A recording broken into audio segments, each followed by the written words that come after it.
For my anime onlys, what the fuck was that see you later Eren scene all about?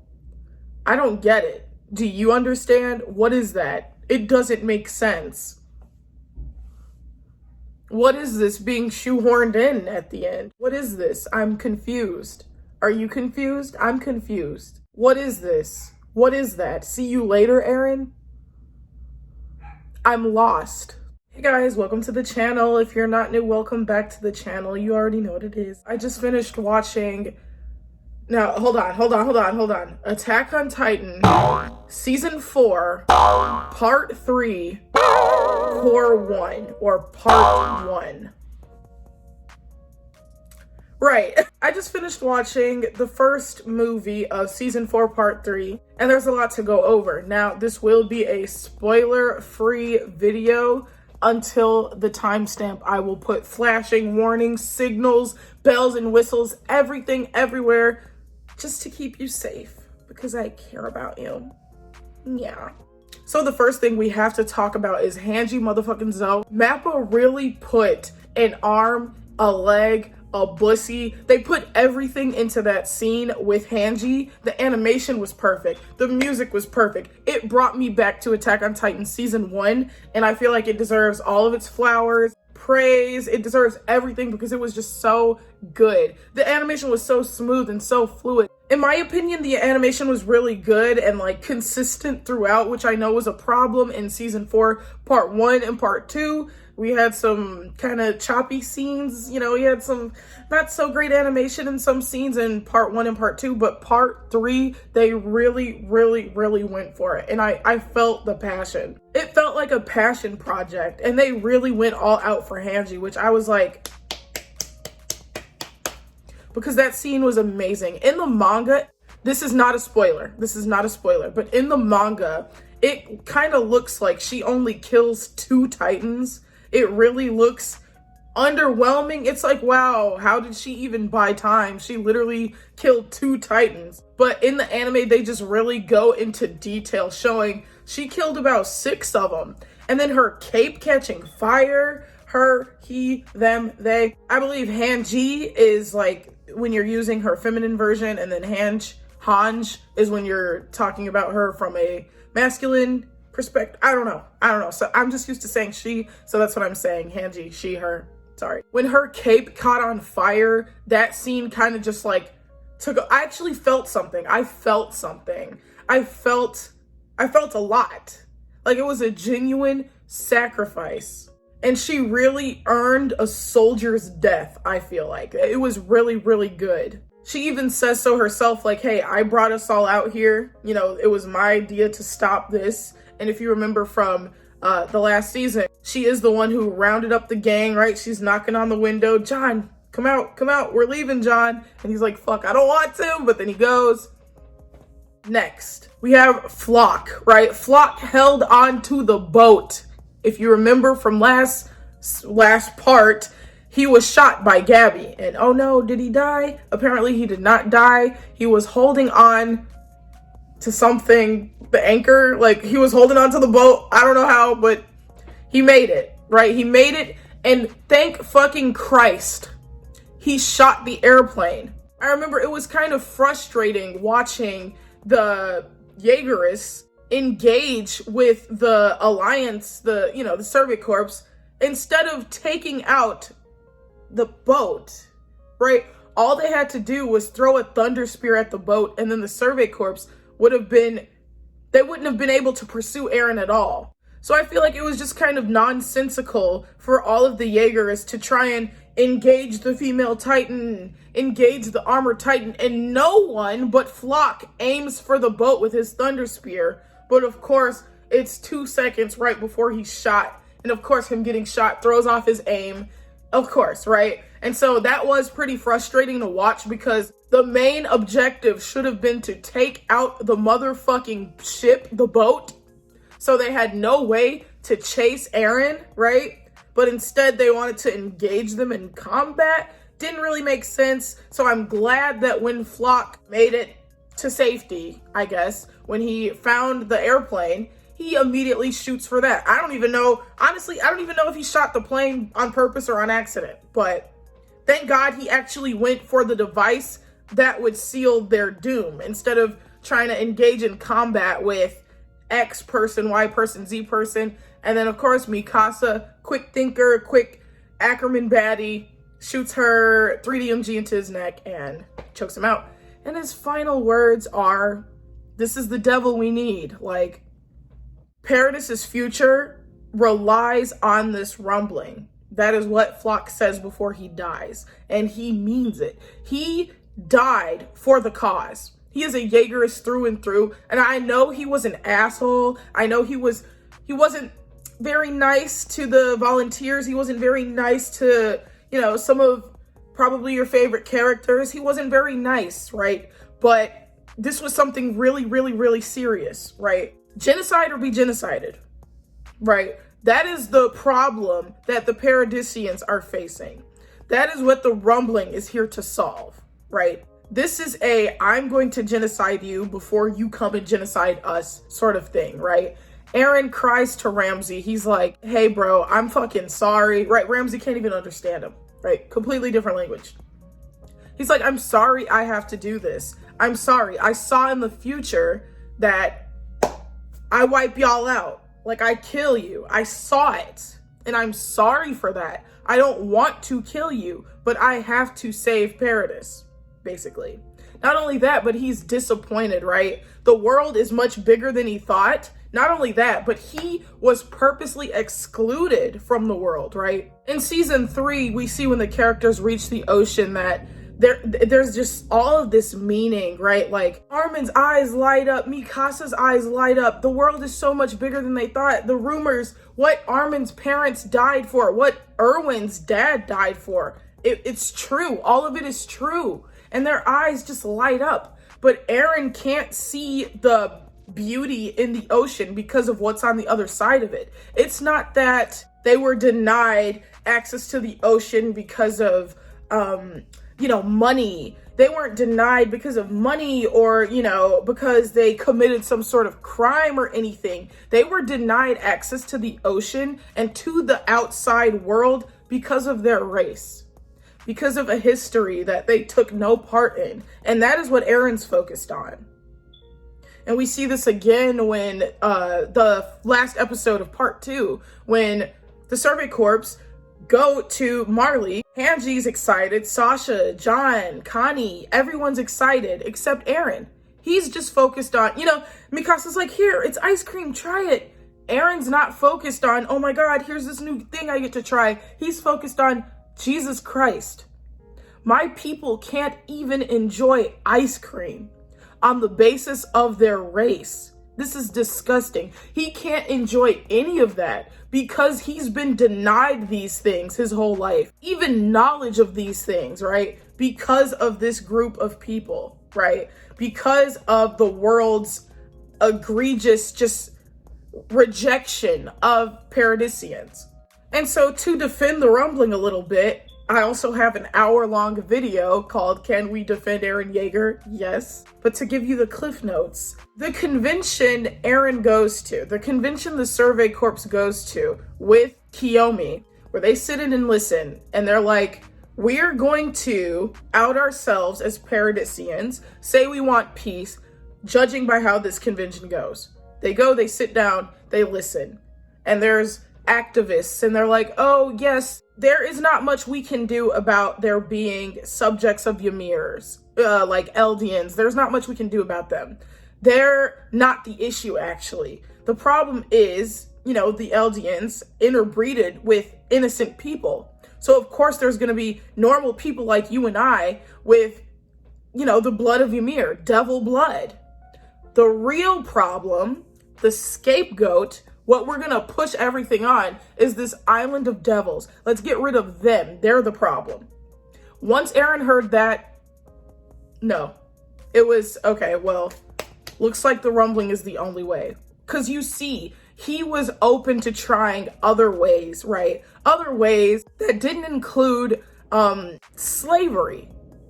Slavery, more or less, right? We have Historia. You have to kill yourself for this island. And then your kid has to kill themselves. And then their kid has to kill themselves. And then it's just this cycle, just like King Fritz, right? Just like what King Fritz subjected onto Ymir, her kids, her bloodline. That was the plan for Historia. And Eren is rising up against King Fritz's ideology. And he's saying, no, we're not going to do that. We are being denied basic human rights and forced into this slavery of children eating their parents over and over and over. We're not going to do that anymore. We're not going to do that. Ymir went through that. That was King Fritz's ideology. My ideology is we're going to get rid of this hatred altogether. And the only way to do that is to get rid of the world where it's born from. And that's the rumbling, right? And it's not just that, but it's the genocide that's coming their way as well. The world was not open to listening to Paradis, to listening to Eren, to listening to anyone from the island, to listening to any Eldian, right? And so Eren was like, okay, well, I guess, I'm not going to sit here with the power to do something and just be genocided. I'm going to do something. And so the thing he chooses to do is the rumbling, and it's written as the only way, right? And so I'm a Jaegerist. Like, I don't care, bro. I'm a Jaegerist, because what else can I be? So we get this heartbreaking scene of Ramzi and Halil. They're burying money under the tree. They're like, oh, with this we'll be rich or whatever. If you remember from the last part, that's the money that they stole out of Levi's pocket. And so they're the innocent boys, innocent people, caught up in this rumbling that Eren never wanted to kill. He never meant to kill, but are dying pretty much as a sacrifice for Paradis, honestly. I just really like how this animation was handled. I thought it was really sad and really touching. In the manga, not a spoiler, it was still sad, but it was like, I don't know, just music and seeing it and voice acting just adds a whole new level of somber, melancholic, like learned helplessness. There's nothing these two boys can do. They're going to die. And when the rock hits the one, I was like, oh my God. I almost teared up, honestly, genuinely. I think Mappa's doing a really, really good job directing this rumbling, because there's so many angles to follow, so many places to go, but I think they're doing a really, really good job at it, and it's effective. Apparently, Annie and Armin are crushing on each other. Okay, that's interesting, right? We see in season 1 that what I remember mostly about Armin and Annie is, first and foremost, Armin is the one who gets her caught in Paradis, gets her put underground and watched, right? He's the reason, basically, she crystallizes. He found her out to be the female Titan. But another thing I remember is the fact that when Annie was looking for Eren and everybody had their hoods up, she took Armin's hood down, looked at him, and let him live. And he was the only person she did that for. He was the only person she showed mercy. And that was interesting. My 14-year-old brain was like, okay. Or was I 15? It doesn't matter. Apparently they have crushes on each other and it's cute. And Annie's like, I'm actually not gonna fight. I'm gonna go on the boat, okay, and I'm gonna enjoy the rest of my life. What little time I have left, right? Because presumably she's going to die of the Titan curse. She has less than 4 years as well, I believe, left to live. Just as Eren does, just as Reiner, and so on. I spent so many years thinking Armin was the ugliest fucking thing ever, but this episode really helped me see a new side of Armin. He's kind of hot. I hate to admit it, but I'm going to admit it. He's hot. I don't know. Maybe it's just like how he's taking charge and it's like, I don't know. But yeah, Armin x Annie. Okay, let's go. I guess now we care about the kids. Gabby and Falco are kept on the ship with Annie. And Annie's like, okay, we got to keep them out of the fight. However, they're like, we're not going to stay on the ship. We're going to help the war effort. We're going to stop this rumbling. And Falco's like, I received a memory, because if you remember correctly, Zeke's spinal fluid was in the wine that Falco accidentally consumed. So I guess that by way of that, Zeke is inheriting some sort of beast titan-like qualities, even though he has the jaw titan. Falco ate Porco. And now I just kind of want to ramble for a minute. I just want to ramble for like 1 minute. I want to talk about this notion that, oh, we're the same, we're the same. That's what everyone's saying. We're the same, we're the same, we're the same. I can't help but disagree. When anyone from Paradise says, we're the same, we're the same, we're the same, it's so hard for me to agree with that, right? I cannot sit here and say that Reiner is the same as Eren. I can't sit here and say that Armin is the same as Reiner. I can't sit here and say that Armin and Annie are the same, because what I explain in depth in my Can We Defend Eren Yeager video is that all of Paradise's actions are reactionary. And I feel like that holds a lot of weight, and that really changes the conversation. Because in a world where Reiner, Bert, and Annie do not smash in the walls, etc., there would have never been a need for Armin to say, blow up Marley's port. There would have never been a need for Paradisians, like soldiers, to kill each other. There would have never been a need for a Jaegerist versus Alliance. There would have never been a rumbling. Okay? And I really need you to focus on that. I really need you to focus on that. Without Marley sending Reiner, Bert, and Annie, there would have never been a rumbling. But oh, they wanted to see what the King of Paradise would do if they took the coordinate. What y'all gonna do? They wanted to see what he was gonna do. And so because of that greed and curiosity, that sets in forth the rumbling as we know it. So it pains me to see John and Armin compare themselves to terrorists when they're only in the position of killing people, killing their own comrades, etc., because of the actions of Marley, because of the actions of Annie, Reiner, Bert. So I can never really sit with and agree with this, oh, we're the same, I'm the same as you. I can never agree with that. But you can get more info on that conversation in my Can We Defend Eren Yeager video, which will hopefully be in the cards. Animation, great. Story, so far, great. So where this episode leaves off is the Alliance making it to Eren's bony figure, his bony structure, landing on his back and trying to take out the Beast Titan. So that is where the next episode will pick up, and apparently it's coming out this fall 2023. So can't wait to see it. Can't wait for all of us to see it, and I know it'll be great.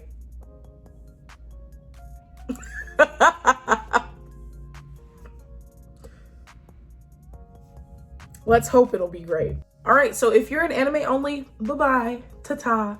Get out of here now while you can. Bye. 3, 2, 1. Okay, guys, let's fucking, guys.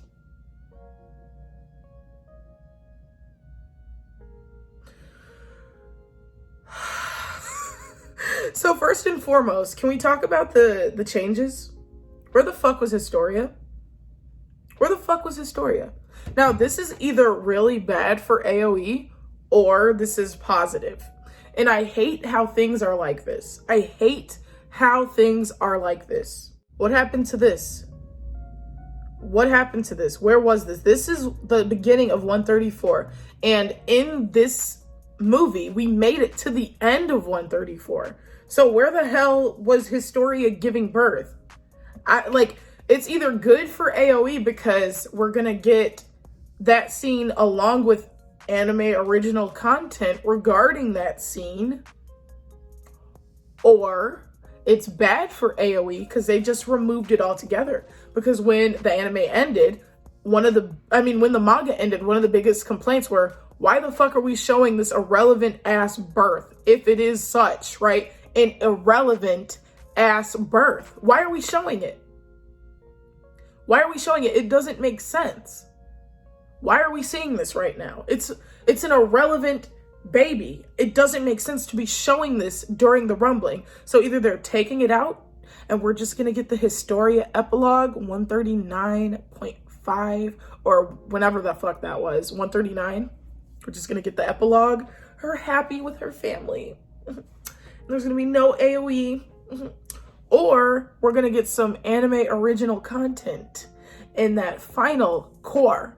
And then they're going to show this scene of her giving birth. And then they're going to show... maybe we'll get the father's face. How about that? Maybe we'll hear the baby's name. How about that? Ooh. Maybe we'll see if it's the farmer or see who the farmer is. How about that? Ooh. Another thing I want to talk about. During the 131 that was very much condensed, very much sped through, right? That went so quick. Where was this? Where was this shot of Carla? Where was this shot of Carla? Do you know how effective that would have been to see that?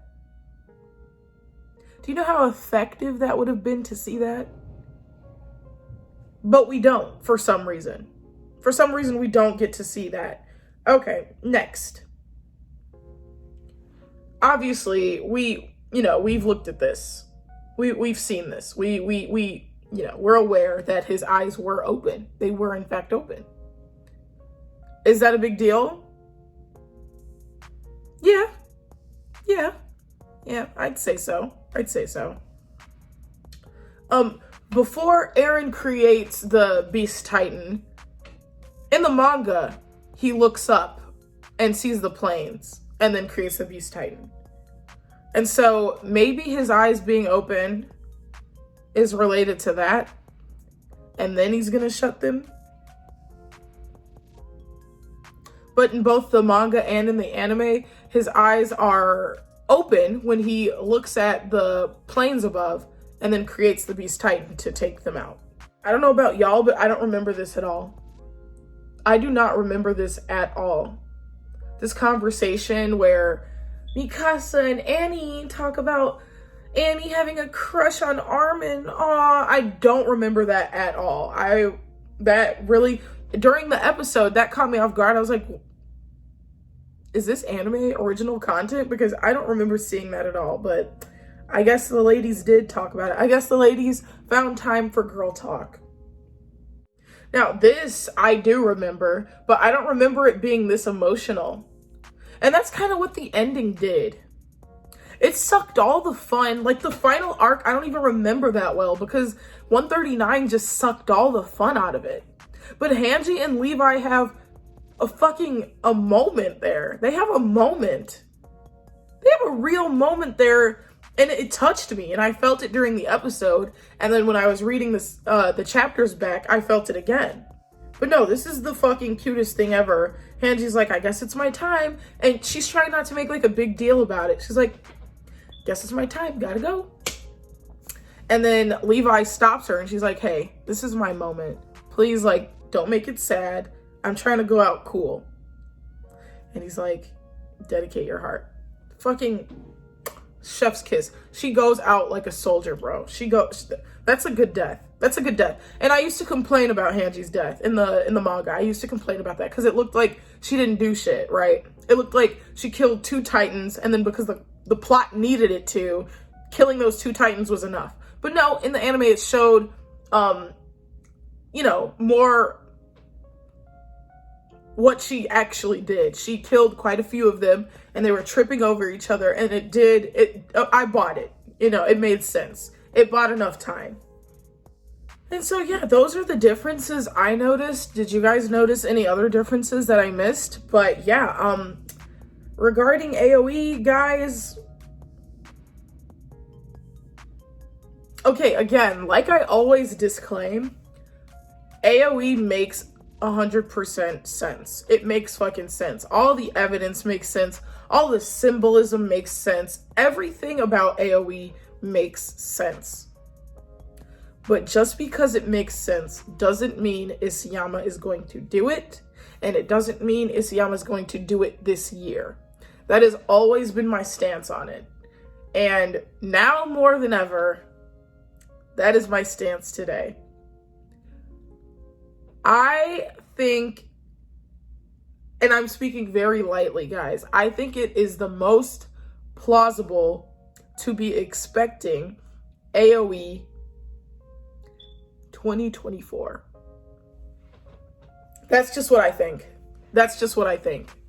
Like, that's just what I think. I don't know, guys.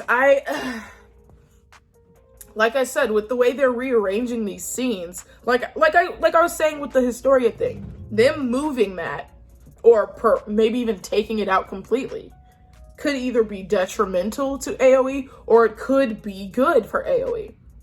If they're just moving it, we could expect, you know, some extended scenes regarding it. We could expect some anime original content regarding it, right? If they're just moving it. It's the same goes for the see you later thing. For the see you later scene, it doesn't really make sense to just shoehorn it in right there unless they don't give a fuck and they're just trying to connect 138 to something, to anything, to make that shit make sense. So it could be horrible for AoE in that regard, but it also could be good for AoE. Maybe there's some bigger purpose to putting that scene there as opposed to anything else. I don't know. The thing is, I don't know, you don't know, we don't know. So all we can do is just see, you know? We can just wait and see. Only those who keep moving forward will ever know. I can't wait to see if, you know, the theorists come out. Can't wait to see what they're gonna say. Like, maybe even something about the ending, like how we just see feet keep moving forward, right? We just see feet walking. And they keep moving forward towards that tree. So I don't know. Either the symbolism and everything Isayama's been building up is genius and it means something, or it's just meaningless. But I don't think that makes you or I or any AoE theorists or anything idiots or dumb or delusional. I just think we hold Isayama in such high regard that we gave him too much credit. We looked into too much and we gave him too much credit. That is a possibility. And I'm not dooming. I'm just saying anything is possible. Anything is possible. We could get AoE in the next core. It's possible. We could get AoE in 2024. AOT alternative. It's possible. It's plausible. Money, right? More money. It's possible. All of this is possible. And I think just being open to that will give you more of a cushion. So you'll be ready for whatever happens. You'll just be ready. When whatever happens, you'll just be ready. And I think that's a good mindset to have. It makes sense to happen. All of the evidence is there for AoE. What it comes down to is, you know, timing. Will he do it now? Will he do it now? Will he do it now? You can't be sure. It's impossible to be sure. He may not do it this year. He may not do it this year. But what a shame would that be? What a shame would that be? So I'm just here for the fucking ride. I'm just here for the fucking roller coaster, bro. I'm just here. So I guess we'll see in the fall, right? Yay. We'll see in the fall. I am so fucking tired and over this show, bro. Look at my eyes, bro. There's no wonder left. There's no mystique. I'm just fucking used up at this point. I feel washed up, bro. I'm so over this show, bro. I'm so over it. I need this to end. I need it to end, and I need it to end now. Oh my god, I'm so tired. Anyways, that's all from me. Bye. Make sure you comment, like, and subscribe if you haven't already. Bye.